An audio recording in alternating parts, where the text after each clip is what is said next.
most small businesses face the I'll do it myself problem.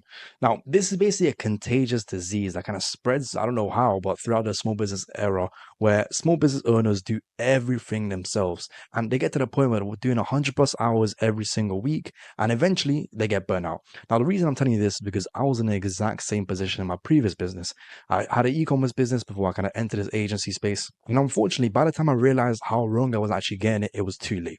So hopefully this video will help you learn from my mistakes and potentially save you hundreds of thousands of pounds. Most small business owners do everything themselves. Now, this is very normal, especially at the start. Realistically, it's just you and your dream, and you're kind of working towards making that dream a reality. At the start, you have to do it unscalable. That's completely normal. But what I've seen, and I've actually done myself once again, is you reach some sort of success and you keep on going down the road of doing everything yourself. So even though you can afford to hire different people to do different things, probably much better than you, you still have that mindset of, okay, cool, let me just do it myself. And, as you keep on growing, that's not sustainable and you just end up burning out. And once again, guys, just for context, I was in this exact same predicament. I mean, we got to the point where we're e-commerce store, we were doing 30K a month consistently. And over time, I was doing everything. I was packing the orders, I was dealing with customer inquiries, I was managing the actual office, I was, dealing with fulfillment in terms of actually taking in the stock. I was dealing with actual shipments. It was a complete headache. And it got to the point where I was completely burnt out.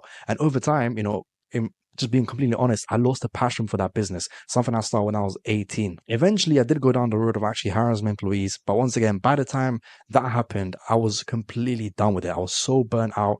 And I was exhausted because I was doing everything myself for maybe 2-3 years. And I keep on seeing this a lot in small businesses. They get to some sort of success and they continue doing everything themselves because they're in a mindset that they can't afford to hire anyone. But in reality, they can. I mean, I know agency owners are doing 10K a month plus and still don't have every staff. I mean, they're doing the outreach, the fulfillment, the client success, everything. It just doesn't make any sense. And if you look at the agencies, right, the ones that are doing 100 plus K a month, they have a really, really good team behind them, a team of A players that can actually help them grow the business even further. Don't get me wrong, there are some cases of solopreneur businesses doing everything themselves and still hitting crazy numbers a month. But in general, most successful businesses, at least the ones that hit the million marks and so on and so forth, are the ones that have a team behind them.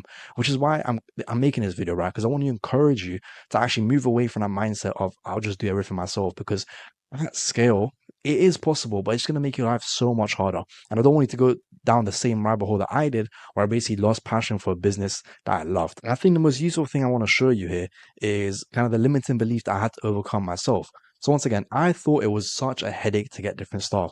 And it wasn't until my girlfriend literally forced me to kind of put a job application on Indeed because she saw the impact it was having on my mental health. And I ended up putting this job on Indeed. And within the space of 5 days, a week, I got 30 applications and I had about 10 interviews. And I actually went ahead and hired 2 people literally in the space of a week. So this is hopefully those I hope you kind of overcome that limiting belief that hiring people is difficult. You can hop on Indeed. This is what we have in the UK. In the US, I'm sure there's so many different sites. Or you can even go ahead and just find a recruiter and that will find a player to your specific role for a fee. Getting people is not hard, guys. And I promise you, it'll be much easier to actually get someone for your business than just doing everything yourself, because eventually you're going to be stretched out and can't do everything 100%. You can't give your 100% to everyone. So for example, if you're focusing on outreach and ads and getting people in, then your back end is going to suffer. Or the same way, if you focus just on the back end and giving your clients the best possible experience, then your front end is going to suffer. And get people to actually help you out in your business, guys. It'll be one of the best things you can actually do, even at the start. The last thing I will say, and I got this from Dan Martell, which wrote this book, Bye Bye Your Time, which I would recommend if you haven't already. 80% done by somebody else is 100% fucking awesome. So even if you can't get someone that can replace you completely, if they can take away 80% of what you have to do, that's still a massive win. But that's 80% of your time that's actually being saved. So guys, hopefully this video helps. I know I had to go in a little bit of rant because, I had this exact same problem. And once again, when I realized it was too late. So hopefully this video kind of helps you from making the exact same mistakes I did, which actually caused me to shut down my business. If I were to go back nowadays, I wouldn't continue with that business because the profit margins weren't that high, but I would have a massive effort on recruitment because I could have scaled that up to easily 100K a month. But, you live and you learn. So guys, if this video was helpful, make sure to leave a like and subscribe. Let me know who your first hire was or who you're actually planning on hiring as the first person for your agency. And apart from that, guys, it's been a pleasure actually recording this. I'll leave some free resources in the description. So if you want to check out our community, feel free to do that. Apart from that, guys, that's it from me. Hope this video has been valuable. Don't make the same mistakes I did, please. Yeah, I'll catch you next one. Bye bye.